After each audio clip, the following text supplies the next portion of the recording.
حي على الفلاح. السلام عليكم ورحمة الله وبركاته. بسم الله الرحمن الرحيم. الحمد لله رب العالمين، والصلاة والسلام على أشرف الأنبياء والمرسلين وعلى آله وأصحابه أجمعين. نحمده ونستعينه ونستغفره ونعوذ بالله من شرور أنفسنا ومن سيئات أعمالنا. من يهده الله فلا مضل له ومن يضلل فلا هادي له. أشهد أن لا إله إلا الله وحده لا شريك له، وأشهد أن محمدا عبده ورسوله. اللهم صل وسلم على سيدنا محمد وعلى آله وأصحابه أجمعين. Amma ba'd. Tuan-tuan, puan-puan, para penonton, pendengar yang dirahmati Allah, alhamdulillah, sekali lagi kita dapat bertemu dalam kuliah Maghrib secara online, ya, di laman sosial, media sosial kita, di kuliah di Masjid Sultan Idris Shah Kedua, Masjid Negeri Perak. Jadi kuliah Maghrib saya kali ini ialah subjek ataupun pelajaran akidah, ya, akidah. Kita baca kitab Asas Akidah Islam, ya. Ini adalah siri yang kedua kita dalam kuliah Maghrib kita, ya, dalam subjek akidah. Baik, sebelum ini kita dah lihat sedikit kenaan dengan pengenalan ilmu akidah, takrifan, sumber, ya, dan juga nama-nama dan juga nama-nama lain bagi ilmu akidah, dan juga pokok pembicaraan ataupun perbahasan dalam ilmu akidah. Jadi kali ini kita masuk pula dalam bab yang kedua, iaitu perkembangan ilmu aqaid ataupun perkembangan ilmu akidah lah semua, ya. Kita nak melihat kepada bagaimana berlakunya peringkat-peringkat perkembangan ilmu akidah ini. Ilmu, makna bila sebut ilmu akidah ni, dia satu topik, satu bahagian, ya. Dalam Islam ini kita pecah untuk memudahkan kita dari segi metod belajar ilmu agama ini. Kita para ulama telah pecahkan bahagian-bahagian ini untuk kita mudah mempelajari sama ada dalam bahagian akidah, syariat, ya, ataupun akhlak. Jadi kita boleh nampak, ya, pembahagian itu, ilmu tafsir, muhadis dan sebagainya, ya, banyak ikut pembahagian. Jadi akidah ni salah satu cabang daripada cabang ilmu dalam Islam, ya. Jadi namanya itu pelajaran akidah tadi untuk kita tahu bahagian mana, ya, yang berkaitan. Kita dah sebut sebelum ni pokok pembicaraan ilmu akidah itu berkaitan dengan uluhiyah, ya, nubuat, sam'iyah, ya. Kita dah nampak dia punya pecahan-pecahan tu. Baik. Jadi pada peringkat awal, ya, sudah tentu bermula daripada zaman Rasulullah sallallahu alaihi wasallam sendiri, ya. Jadi kita tahu dari segi sejarahnya perutusan Nabi Muhammad sallallahu alaihi wasallam itu sendiri. Nabi diutus itu sendiri adalah untuk menyampaikan dakwah kepada manusia. Ya, Allah utuskan Nabi untuk mengajar manusia, ya. Dan antara tujuan dakwah Rasulullah SAW sendiri ialah kaitan dengan akidah, iaitu untuk mentauhidkan Allah Subhanahu wa taala. Kita sebut tauhid, mengesakan Allah. Maka mentauhidkan Allah itu juzuk ataupun sebahagian daripada ilmu akidah. Ilmu akidah.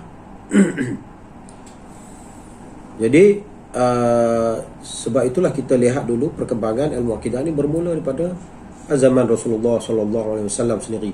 Ya, Rasulullah menyampaikan dakwah kepada orang Arab, kafir Quraisy, Arab Quraisy di Makkah, bermula di kota Makkah.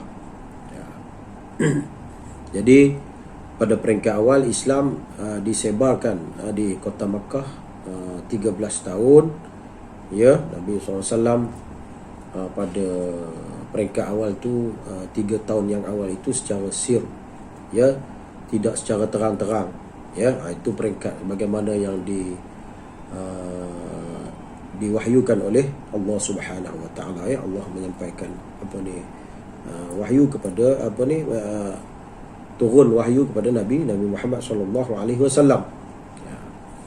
Jadi pada peringkat awal kita tengok akidah di zaman Rasulullah sallallahu alaihi wasallam, iaitu 622 hingga 632 Masihi, bermula daripada awal hijrah Rasulullah sallallahu alaihi wasallam 622 Masihi itu. Kepercayaan umat Islam di zaman Rasulullah sallallahu alaihi wasallam sangatlah kuat dan teguh. Umat Islam masa zaman Rasulullah sallallahu alaihi wasallam sangat teguh. Orang yang baru terima Islam zaman Nabi, zaman Rasul sendiri, sangat teguh, ataupun disebut as-sabiqun al-awwalun. Ini orang-orang yang awal memeluk Islam. Sudah tentulah orang yang terdiri daripada kaum kerabat sahabat Rasulullah sallallahu alaihi wasallam, Sayyidina Abu Bakar, Sayyidina Ali, antara orang yang awal, lelaki yang awal masuk Islam pada umur kanak-kanak, sepupu Rasulullah sallallahu alaihi wasallam sendiri, Sayyidatina Ummul Mukminin, Sayyidatina Khadijah, antara orang perempuan yang paling awal memeluk Islam. Itu disebut sebagai as-sabiqun al-awwalun. Zubair bin Awam, Zaid bin Harithah, itu antara orang yang as-sabiqun al-awwalun yang masuk Islam. Jadi masa itu akidah umat Islam masa zaman Rasulullah cukup kuat. Kerana Rasulullah sallallahu alaihi wasallam sendiri yang menyampaikan dakwah Islamiyah hanya dengan beberapa ayat daripada Al-Quran seperti suratul Ikhlas sudah cukup untuk menjadi pegangan dan i'tiqad mereka as-sabiqun al-awwalun ini. Jadi orang Islam mereka awal ni cukup Rasulullah. Sebab kita tengok suratul Ikhlas itu berkaitan dengan akidah. Qul huwallahu ahad. Katakanlah wahai Muhammad, Allah itu satu, esa. Allah itu esa, tidak syirik. Kita tahu Arab Quraisy, kafir Quraisy, musyrikin, mereka menyembah berhala. Mereka menyembah berhala. Jadi Rasulullah menyampaikan dakwah untuk membersihkan akidah mereka, akidah syirik, dengan menyembah berhala selain daripada Allah Subhanahu wa taala. Dengan perangai Arab jahiliah ketika itu juga, dengan akhlak yang buruk, akhlak yang suka berperang, suka bergaduh, suka membunuh anak-anak perempuan, tanam hidup-hidup. Ini perangai Arab jahiliah. Jadi Rasulullah sampai untuk untuk bawa betulkan akidah, akhlak mereka, orang-orang Arab jahiliah. Jadi pada masa itu orang Islam yang terima Islam masa itu tak ada masalah. Mereka, akidah mereka kuat. Ataupun disebut tadi as-sabiqun al-awwalun. Cukup dengan suratul Ikhlas. Katakanlah wahai Muhammad, Allah itu esa, Allahus Samad, Allah itu tempat, Allah itu yang dihajati, tempat yang kita bergantung. Lam yalid wa lam yulad. Allah itu tidak beranak dan tidak diperanakkan. Tidak ada lahir. Allah itu tak ada ibu bapaknya. Tak ada Tuhan bapa, Tuhan anak, ya, tak ada isteri. Tidak beranak dan tidak diperanakkan. Dia tidak melahirkan dan tidak dilahirkan. Takkan Tuhan pula beranak? Ya, ya, itu tak masuk akal. Bertentangan dengan akal. Dulu kita dah sebut, ya. Ad-din huwal aqlu. Maknanya agama ni mesti diterima akal. Tak masuk akal Tuhan beranak dan Tuhan diperanakkan. Ya, Tuhan tu esa, satu. Tak bergantung pada yang lain. Tak bergantung pada bapa, tak bergantung pada mak, tak bergantung pada anak. Itulah fitrahnya pemikiran kita, pemikiran dalam ajaran Islam. Ya, sangat logik, sangat tepat pemikiran dia. Selari dengan fitrah manusia, selari dengan apa-apa teori pun. Hatta dalam bab akidah. Ya, jelas secara fitrahnya. Pada masa itu tidak pernah berlaku sebarang pertelingkahan dan perselisihan mengenai akidah. Dan kiranya berlaku suatu kemusykilan, mereka terus berjumpa Rasulullah SAW. Umat ketika itu boleh direct terus jumpa Rasulullah. Tak kira sama ada melalui sir, secara sembunyi-sembunyi ataupun secara terang-terang, mereka terus dengan Rasulullah SAW. Ya, dan baginda dapat menghapuskan segala keraguan itu sehingga mereka merasa sangat puas hati. Oleh yang demikian, ilmu tauhid belum disusun dan berkembang lagi di zaman Rasulullah SAW. Tak adalah disusun secara khas. Ada metodologinya, ada manhajnya, tidak.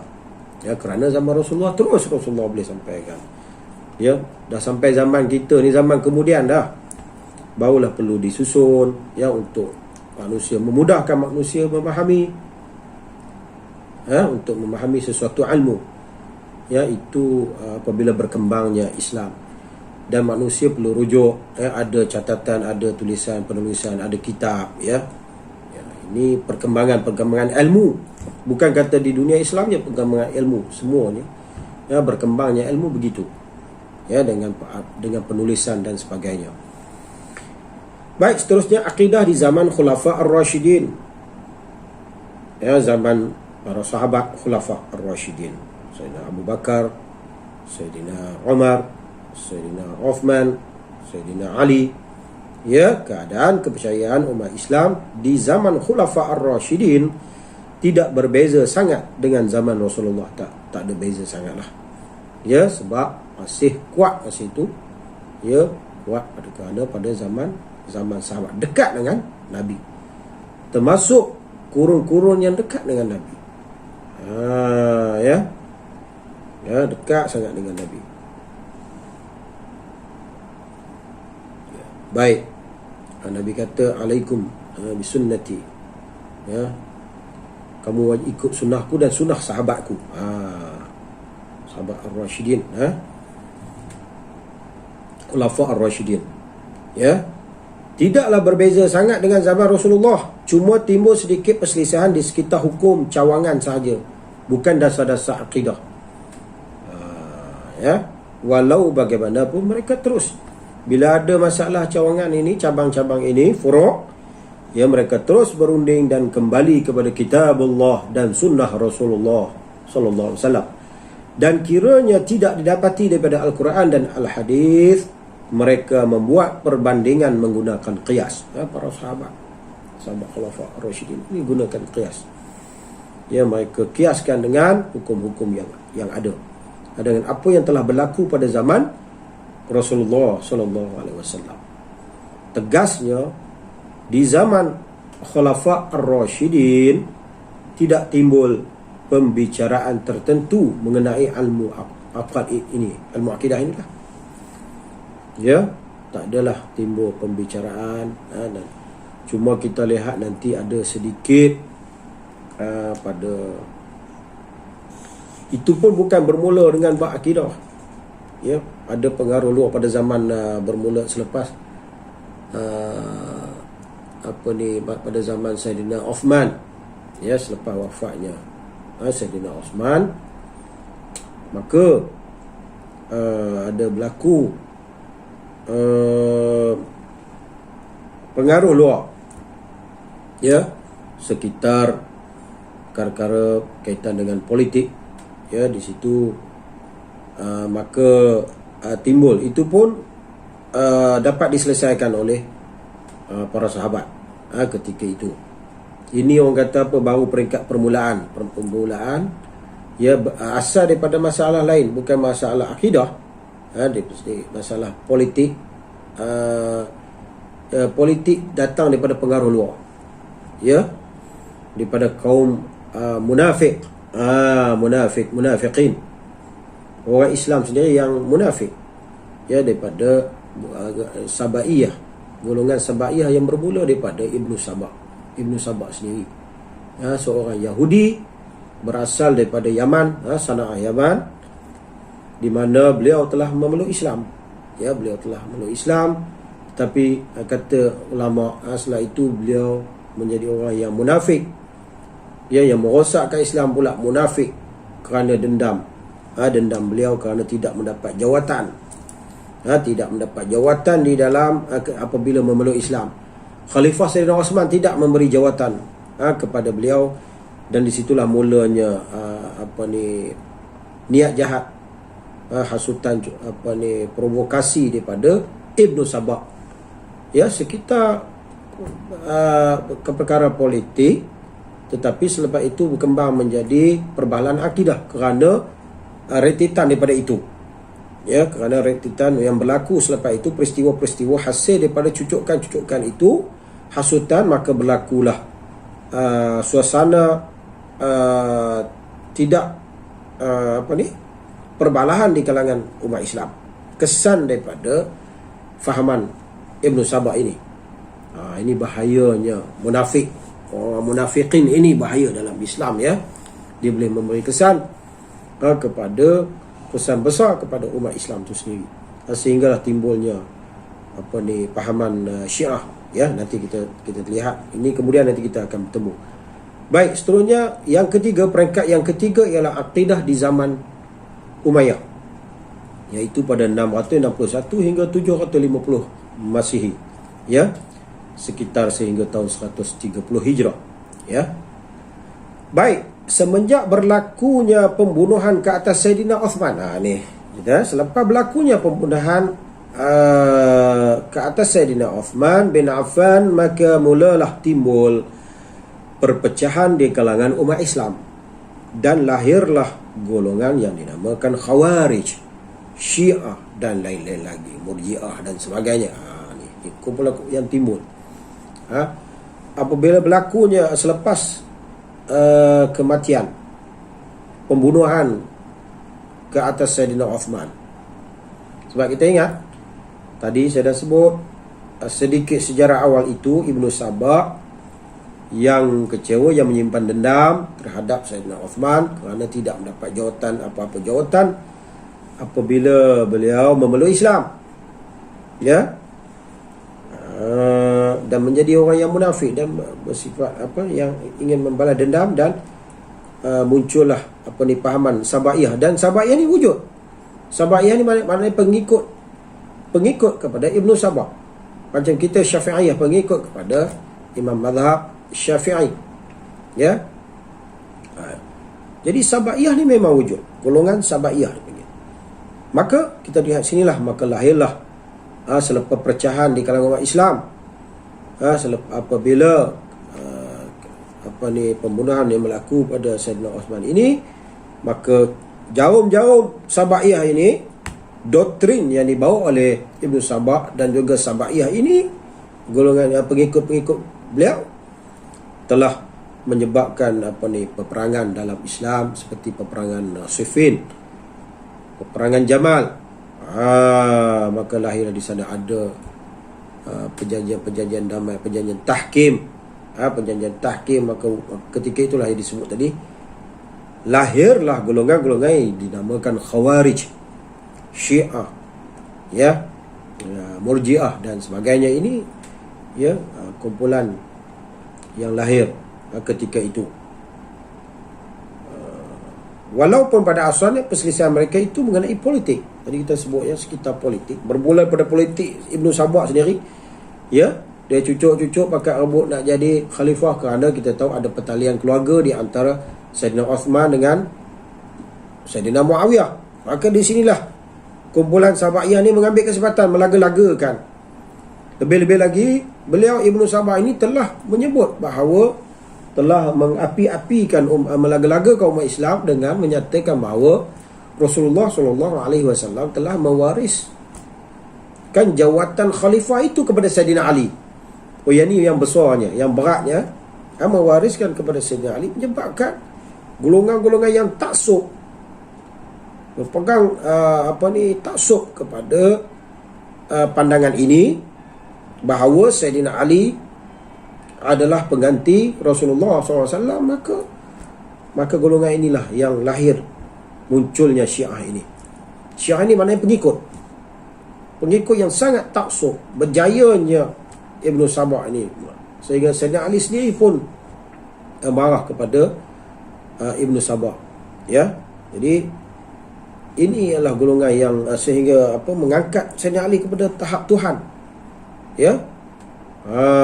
Mensyirikkan Saidina Ali dengan Allah Subhanahu wa taala. Inilah Ibnu Sabah ni, ya.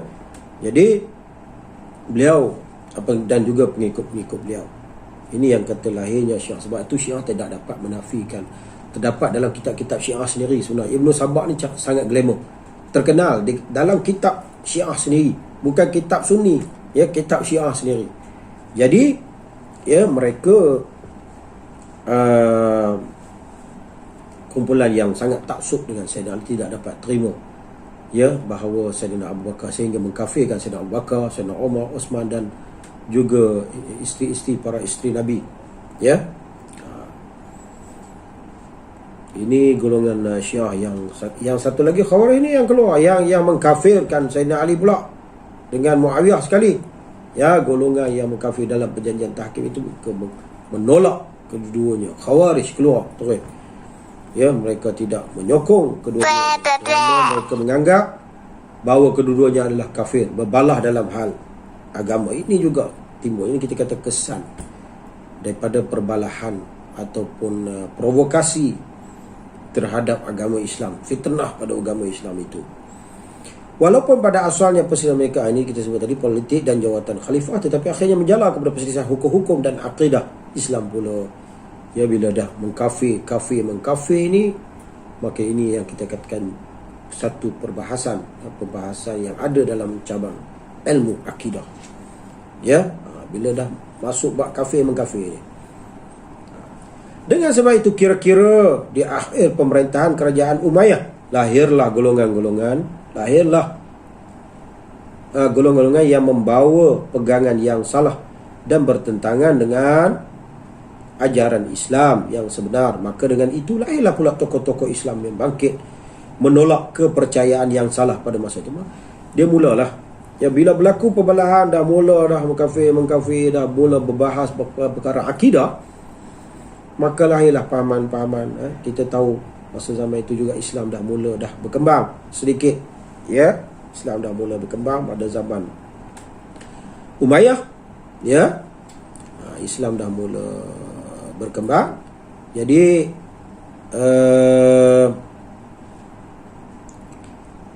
selepas pula berlaku tadi perbalahan yang kita sebut tadi dengan kesan daripada peperangan Siffin, perjanjian tahkim, peperangan Jamal ini, ya, maka lahirlah masalah-masalah akidah. Maka kesan daripada itu, maka ada pula tokoh macam contohnya sehingga kalau kita lihat dalam zaman Umayyah ini tahun sehingga 130 Hijrah, daripada 661 Masihi hingga 750 Masihi ini, ini juga lahirnya Wasil bin Atha, ya, iaitu seorang tokoh Mu'tazilah, ya, pada tahun 80 Hijrah. Tetapi kita kena ingat masa itu juga ada lagi tok gurunya yang di kalangan Ahlussunnah wal Jamaah, iaitu Hasan Basri rahimahullah taala, ya. Hasan Basri Dan Imam Abu Hanifah sendiri, iaitu pada tahun 80 Hijrah, sama juga. Lebih kurang. Maknanya hidup di zaman Wasi' bin Atha yang merupakan founder kepada fahaman Mu'tazilah. Ya. Jadi ada ulama-ulama Sunni ataupun ulama Ahlussunnah wal Jamaah ni yang counter. Ahlussunnah yang counter balik masalah-masalah yang dibawa oleh pahaman-pahaman yang cuba dibawa pada zaman itu. Jadi setiap zaman tu ada ulamanya. Kita tengok sentiasa ada ulama yang pertahankan sunnah Rasulullah SAW, pertahankan agama Islam. Ya, sudah ada kronologinya. Seterusnya kita tengok akidah di zaman Abbasiyah. Ya, akidah di zaman Abbasiyah, iaitu tahun 750 Hijrah hingga 1258. Zaman Abbasiyah ini panjang. Ya, kita tengok sehingga berapa ratus tahun. Lebih kurang 500 tahun. Lebih 500 tahun. Baik, oleh kerana pemerintahan Islam di zaman kerajaan Abbasiyah bertambah luas, iaitu meliputi wilayah-wilayah Parsi dan Rom. Abbasiyah ni dah luar dah Islam ni. Udah berkembang Islam ni sehingga ke wilayah Parsi dan Rom, ke Syam, ya,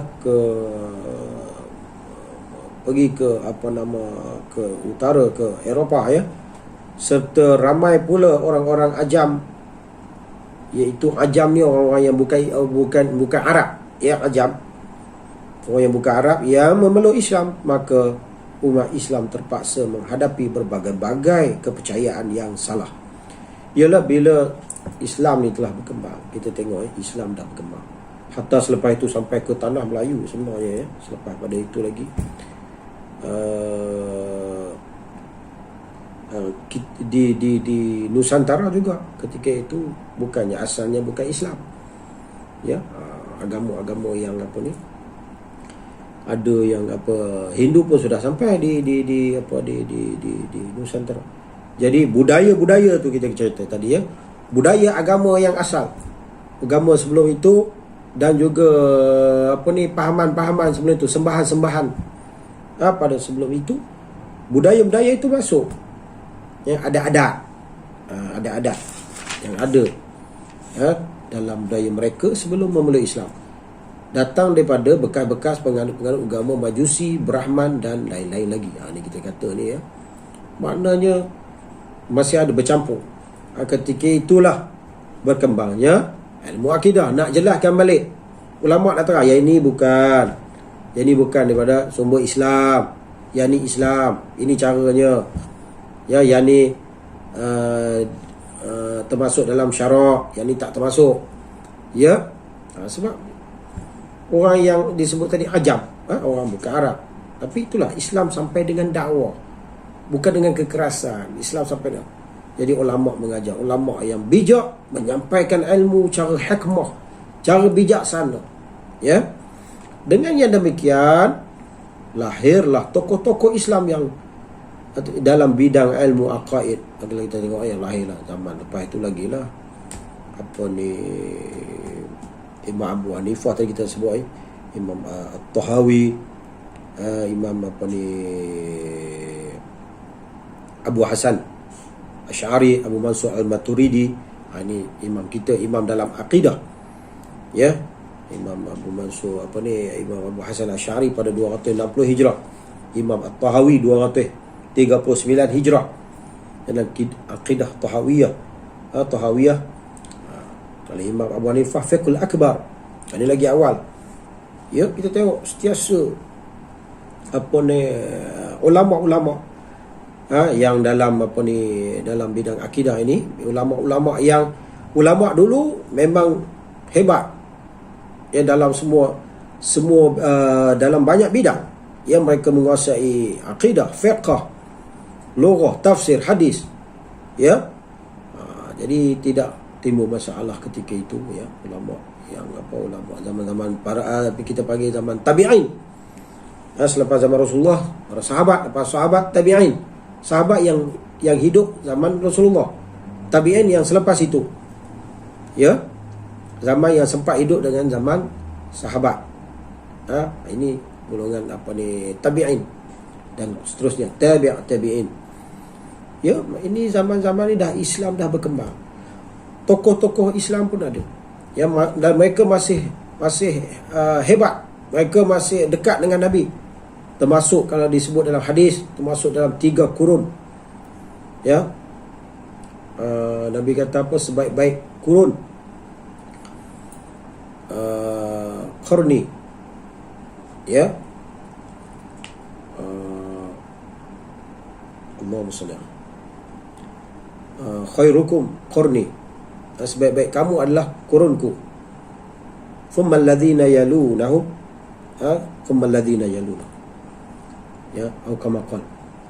Sebaik-baik kurun ya kurunku, sehingga yang disebut kata ulama sehingga 300 tahun. Maka kurun-kurun ini antara orang yang awal. Termasuk juga tabi'in, tabi'in, mereka yang masih awal. Jadi hebat ini. Yang ada maka yang lebih apabila lebih menjurus pada satu ilmu itu terkenal dengan ilmu itu. Contohnya kalau kita empat imam mazhab ini, imam mujtahidin, iaitu Imam Abu Hanifah, Imam Maliki, ya, Imam Syafi'i dan juga Imam Syafi'i dan juga Imam Ahmad bin Hanbali, ya. Ini antara tokoh yang awal dalam bidang syariat ataupun fiqh, ya, yang menjadi imam mazhab kita, imam mazhab fiqh. Kalau imam mazhab aqidah, Imam Abu Hasan Asy'ari dan juga Abu Mansur al-Maturidi. Dengan demikian lahirlah tokoh-tokoh Islam dalam bidang ilmu aqaid menentang akidah-akidah yang salah itu, di samping menegakkan akidah Islam yang sebenar berteraskan pada akidah Ahlussunnah. Mereka membawa keterangan-keterangan bukan sahaja daripada Al-Quran dan Al-Hadis, malah daripada dalil akal dan logik. Ini kita dah terang sumber. Ya, di awal dulu kita dah sebut pada siri yang pertama, sumber ilmu akidah ini, iaitu yang pertama dalil naqli, Al-Quran dan Sunnah itu sendiri. Yang kedua barulah akli, iaitu sumber akal. Sama ada dengan ijma', qiyas dan sebagainya. Maksud sumber akal. Akal menguatkan hujjah nas naqli, iaitu apa? Al-Quran dan juga Sunnah Rasulullah sallallahu alaihi wasallam. Jadi perkembangan ilmu aqaid di zaman ini sangat pesat sekali.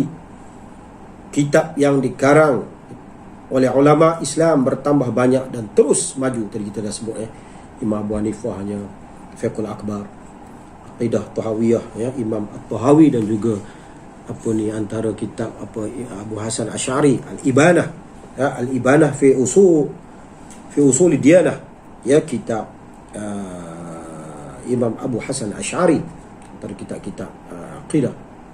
Berkembang pesatnya ilmu aqidah, ya, ketika itu apabila munculnya pahaman-pahaman seperti Mu'tazilah, ya, Jabariyah, Qadariyah, ya, itu yang awal lagi. Nanti lepas ni kita akan bertemu, ya, pahaman-pahaman ini, pembahasan dalam pahaman-pahaman ini, ya. Maka muncullah ulama, tokoh-tokoh ulama kita sebut tadi, untuk menjelaskan kekeliruan ataupun yang berlaku akidah yang terseleweng pada zaman mereka.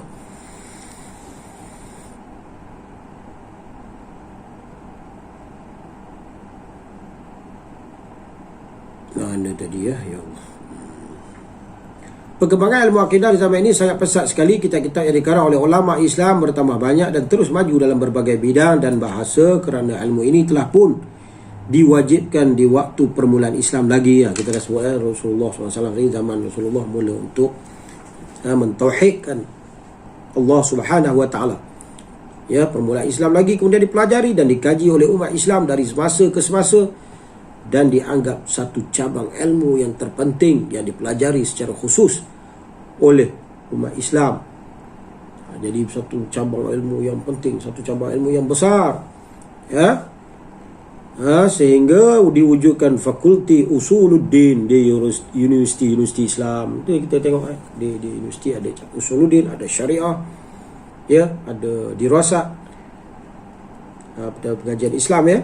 Usuluddin ni berkaitan dengan akidah. Apa subjek-subjeknya semua berkaitan dengan akidah. Ya, ada subjek tauhid, subjek apa ni, mantiq, ada lughah, ya, ada tafsir, ada hadis, ada falsafah Islam, ya. Ini dalam subjek. Ada tayarat fikriyah, ya, macam-macam lagi. Milal wa nihal, ya, banyak subjek dalam usuluddin. Malah pelajari juga ilmu-ilmu akhlak, ilmu dakwah, syariah sendiri, ilmu fiqh, di dalam fakulti usuluddin. Malah ilmu ini menjadi fardu ain ke atas orang-orang Islam mempelajarinya dan begitu. Sebab apa dia kata ilmu fardu ain? Kita tahu fardu ain ini ilmu yang diwajibkan kepada setiap individu, setiap individu. Ya. Sebab apa? Sebab ilmu ini berkaitan dengan ketuhanan. Untuk kita kenal Allah. Ilmu untuk kita kenal. Bila sebut ilmu akidah, ilmu yang berkaitan dengan uluhiyah ni berkaitan dengan ketuhanan. Untuk mengenal Allah. Untuk kita mendekatkan diri kepada Allah. Sudah tentu ilmu ini menjadi fardu ain untuk kita kenal Allah. Untuk kita mentauhidkan Allah. Untuk mengesakan Allah. Tidak mensyirikkan Allah. Sebab itulah ilmu ini dianggap ilmu dalam ilmu, termasuk ulama menyebut sebagai ilmu fardu ain. Ya. Awaluddin ma'rifatullah, ya. Itu juga dengan ilmu-ilmu yang berkaitan dengan fiqh, ibadah. Kita fardu ain ataupun kita sebut ilmu fardu ain kan, macam mana kita nak solat, bermula dengan bab taharah, bab bersuci, ya. Semua itu baca Quran, mempelajari ilmu Al-Quran, ya. Semua itu merupakan fardu ain kepada kita, ya, sebagai seorang muslim. Ilmu yang kena ada pada setiap orang Islam. Antaranya yang tadi kita sebut, antara yang terpenting ini ialah ilmu aqidah, ilmu tauhid. Baik, seterusnya kita lihat kepada mazhab-mazhab dalam ilmu aqaid. Ilmu aqidah ini tadi kita dah sebut, ya.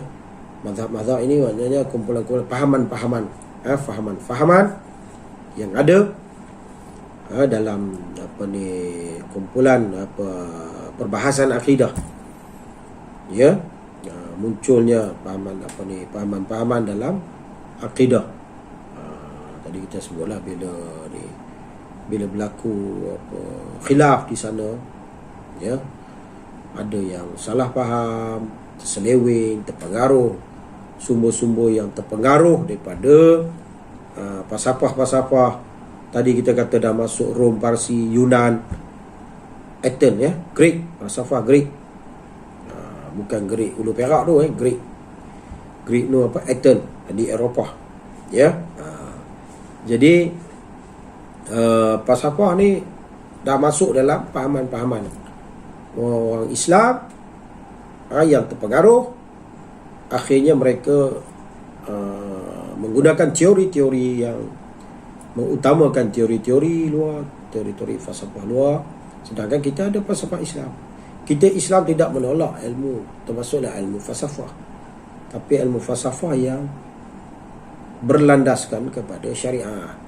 Ya, kita ada tokoh Imam Al-Ghazali, Ibn Sina dan sebagainya. Ini tokoh-tokoh falsafah Islam yang hebat.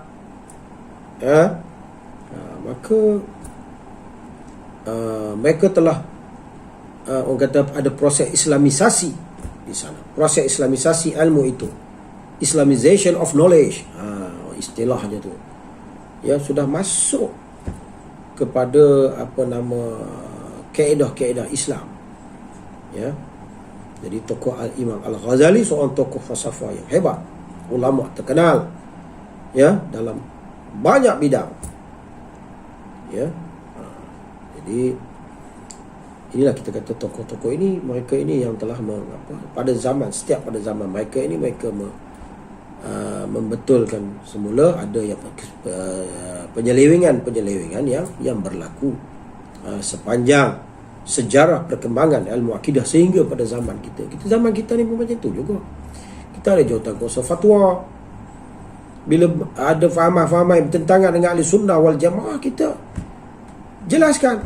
Maka inilah tanggungjawab jawatan kuasa fatwa. Di Malaysia ada jawatan kuasa fatwa kebangsaan, jawatan kuasa fatwa negeri. Ya, mana-mana fahaman yang menyeleweng daripada fahaman Islam, ya, yang sebenar, maka dijelaskan. Kita tengok adalah melalui warta-warta sebagainya, ya, melalui warta-warta fatwa. Contoh kalau kita tengok zaman sekarang, banyaklah fahaman-fahaman yang baru ni seperti liberalism, pluralism, ya, hedonism, pun macam-macam ism yang ada. Jadi wujud ni tadi kita sebut mazhab-mazhab dalam akidah, ya. Antaranya yang pertama ialah mazhab Qadariyah. Yang kedua mazhab Jabariyah. Yang ketiga mazhab Murji'ah. Yang keempat mazhab Mu'tazilah. Yang kelima mazhab Ahlussunnah wal Jamaah. Ni yang kita jelaskan satu-satu. Kita tengok dulu, pergi kepada yang awalnya, iaitu mazhab Qadariyah. Ya, mazhab Qadariyah iaitu sebuah mazhab yang muncul di Basrah berikutan timbulnya perbincangan hebat orang Islam mengenai masalah qadar dan qada. Ya, ketika itu masalah qada dan qadar ini dibahas tentang takdir. Tentang takdir, tentang apa ni, kuasa. Ya, tentang kuasa, ketentuan, qada dan ketetapan, qada dan qadar, kehendak, kuasa, ketentuan, ya. Jadi nama mazhab ini diambil daripada perkataan al-qadar, kerana mereka mengatakan segala kerja takdir tadi, kerja tadi iaitu kuasa, mengatakan segala kuasa itu terjadi dengan kehendak dan kuasanya sendiri. Ada bahas-bahas ni. Al-Qadariyah ni mengatakan kuasa ni kuasa sendiri, manusia sendiri, kerana Allah telah memberi peruntukan. Allah dah bagi dah kudrat ni pada manusia, peruntukan kehendaknya pada manusia. Di antara pendapat mazhab ini iaitu yang pertama, manusia itu bebas melakukan sesuatu menurut kehendak dan kemahuannya sendiri. Dah bagi kehendak, bagi kudrat, manusia buatlah sendiri. Atas manusia tentukan. Ini antara fahaman mereka yang wujudnya fahaman dipanggil Qadariyah ni. Dia kehendak depa aja. Kadar mereka sahaja, ya. Takdir mereka sahaja. Ya, dikuasai dan kuasanya sendiri, bukan dengan kehendak, bukan dengan kehendak Allah. Ni fahaman Qadariyah yang pertama. Yang kedua, mereka seluruhnya percaya bahawa Tuhan tidak menentukan. Pada kepercayaan mereka, Tuhan tidak menentukan apa-apa takdir kepada manusia. Allah dah serah pada manusia. Pengasas mazhab ini yang bernama Ma'bad bin Khalid al-Juhani dan Ghayalan ad-Dimashqi. Ada dua orang, ya, pengasas ini, pengasas pahaman ini. Dikatakan bahawa yang mula-mula sekali memperkatakan qadar ini ialah seorang yang beragama Kristian, ya, Nasrani, ya, memeluk Islam tetapi kemudiannya masuk Kristian, masuk Nasrani semula. Dan dari fahamannya itulah diambil oleh Ma'bad dan Ghayalan itu. Dia ambil asalnya mula-mula seorang yang Nasrani, macam kita kata Ibn Sabah Yahudi, dia masuk Islam munafik.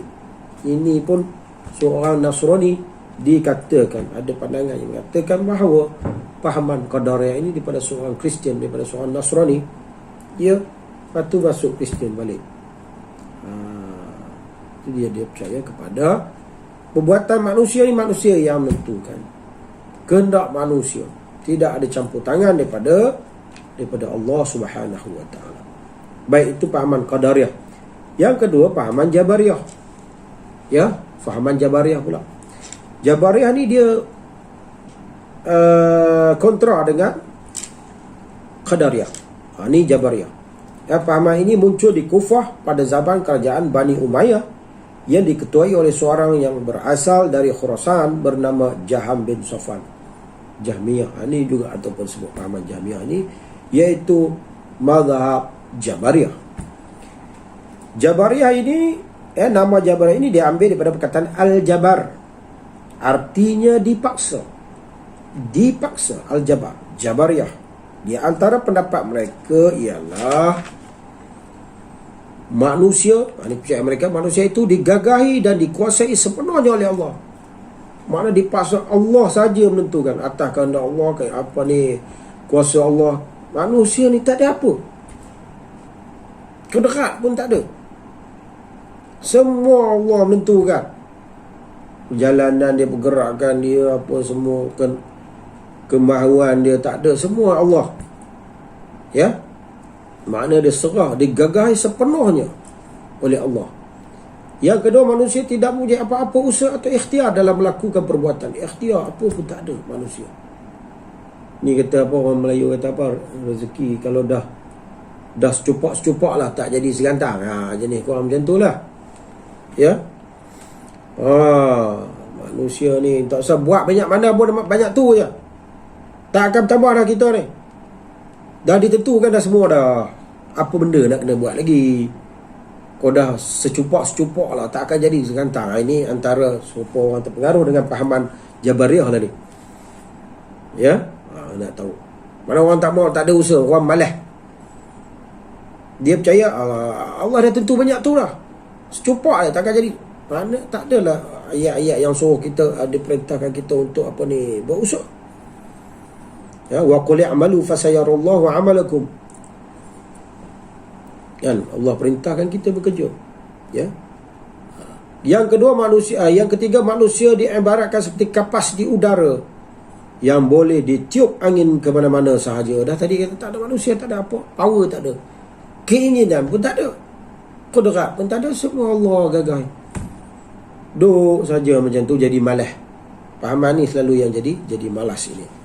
Ya, bertentangan dengan ajaran Islam yang suruh kita bekerja, berusaha. Ya,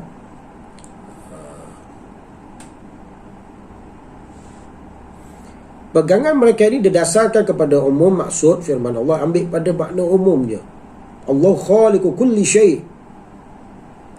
Ya, dalam surah Az-Zumar ayat 62, Allah khaliqu kulli syai'. Maksudnya Allah juga yang menjadikan segala sesuatu. Ni dia pun ambil cara umum. Allah jadikan sesuatu tu, habis semua, manusia tak payah buat apa. Alasan mereka juga ialah bahawa Allah itu mempunyai pengetahuan yang meliputi sesuatu dengan segala kemahuannya, adalah lulus belaka. Jadi tak ada dah manusia apa pun tak ada. Semua serah pada Allah bulat-bulat. Ya. Di antara pahaman bagi mazhab ini ialah yang pertama, ni lagi antara pahamannya, syurga dan neraka tidak kekal, kerana tidak ada sesuatu yang kekal selain pada Allah. Jadi apa? Allah jadikan semua, tak ada apa. Jadi syurga dan neraka tak kekal, akan musnah juga. Pada pahaman mereka, maksud kekal seperti yang disebut dalam Quran, yang sebut khalidina fiha tu, yang kekal yang dalam Quran sebut ni, ialah maksud lama je. Itu berarti lama sahaja, bukan kekal. Dia lama tapi satu hari musnah. Ini pahaman Jabariyah. Yang kedua, kitab Al-Quran itu baharu, hadis, bukan qadim, bukan yang sejak azali lagi, bukan pada perkataan Allah itu satu benda yang baru, perkataan yang baru. Kerana ia boleh ditutur dan ditulis oleh manusia. Tu mushaf Al-Quran tu kan, kita tengok mushaf tu, Al-Quran tu, Quran ni sebenarnya kalam Allah. Ya, yang ada tulisan tu ialah yang baru, tulisan tu yang baru, bukan kalam Allah itu yang baru. Di sini ada kekeliruan di sini. Betul kalau kita tengok pada tulisan manusia yang tulis, tapi kalam Allah itu turun tanpa bersuara, tanpa tersusun dengan kata-kata. Ya, Quran itu sendiri, wahyu itu. Jadi mereka faham begitu, iaitu Quran ini baru sebab boleh ditutur dan boleh ditulis. Yang ketiga, Allah tidak mempunyai sifat selain daripada zatnya. Daripada mereka, Allah tak ada zatnya. Zat Allah itu sendiri, Allah itu sendiri. Tak ada sifat-sifat macam kita sifat maha mendengar, maha mengetahui, kalam yang berkata-kata, ya, maha mendengar, maha yang hidup. Itu sifat-sifat Allah, ya. Sifat 20 yang kita belajar tu, ya, wujud, qidam, baqa, ya. Ini zat Allah sahaja pada fahaman Jabariyah. Yang keempat, Allah tidak boleh dilihat di akhirat kelak. Ya, mereka berfahaman Allah tak boleh dilihat. Kalau faham kita, Allah boleh dilihat.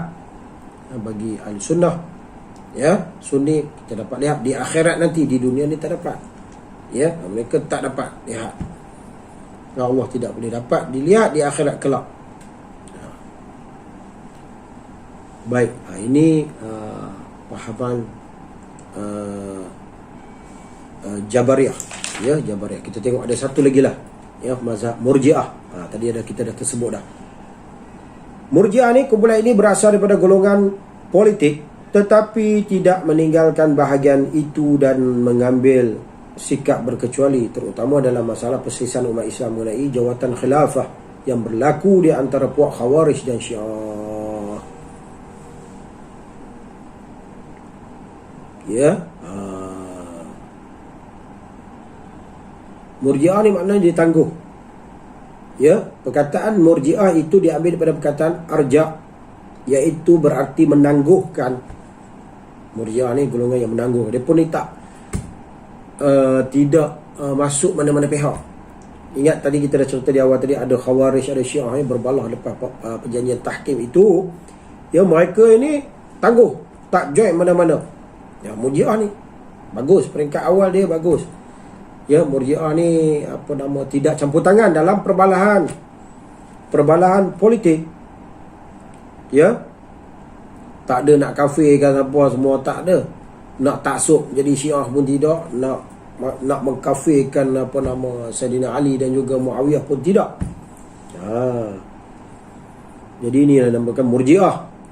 Ya, mereka dinamakan Murji'ah kerana menangguhkan persoalan dan pertelingkahan, menangguhkan segala persoalan dan pertelingkahan antara umat Islam yang menumpahkan darah itu hingga hari kiamat, dan menyerahkan perkara itu kepada Allah. Serah je lah, kafir tak kafir, serah je pada Allah. Mereka ni sesat tak sesat, serah je pada Allah. Ya, syurga tak syurga, serah je pada peringkat awal. Pada peringkat permulaan, disebut pada peringkat permulaan, pahaman ini pada peringkat awal lahir di kalangan para sahabat, termasuk Abdullah bin Umar, ya, Sa'id bin Jubair dan lain-lainnya. Kemudian diikuti oleh tabi'in, termasuk Imam Abu Hanifah pada peringkat awal, ya, dan Abu Yusuf serta ahli-ahli hadis yang lain. Di antara persoalan pokok mazhab ini ialah masalah iman, iaitu mereka mengatakan iman itu ialah mengenal Allah dan Rasul. Pada mereka iman ni, kenal Allah Rasul, cukup iman dah. Ini peringkat awal, kita tak ada masalah, ya. Siapa yang mengaku bahawa tiada Tuhan melainkan Allah dan Nabi Muhammad itu pesuruh Allah, sudahlah dikira iman. Asalkan percaya sebut dengan lisan, asyhadu an la ilaha illallah wa asyhadu anna Muhammadar Rasulullah, sudah dikira beriman. Di samping itu, ada di antara orang-orang Murji'ah yang melampaui batas. Bila masuk yang dah mula melampaui batas, golongan yang dah mula melampaui batas, mereka berani mengatakan iman itu hanya i'tiqad di hati. Yang ni, tang sini mula mari masalah pahaman ni. Dia biasanya begitulah pahaman ni, bila asalnya betul, mana-mana pun kita tengok ajaran sesat mula tak ada apa. Bila dah mula salah faham, menyeleweng hal-hal agama, ya, setiap pahaman-pahaman ni bila mula masuk pahaman yang salah, bercampur bau dalam pahaman tu, yang menjadikan akhirnya pahaman itu sendiri dikenali pahaman yang terseleweng daripada akidah Islam.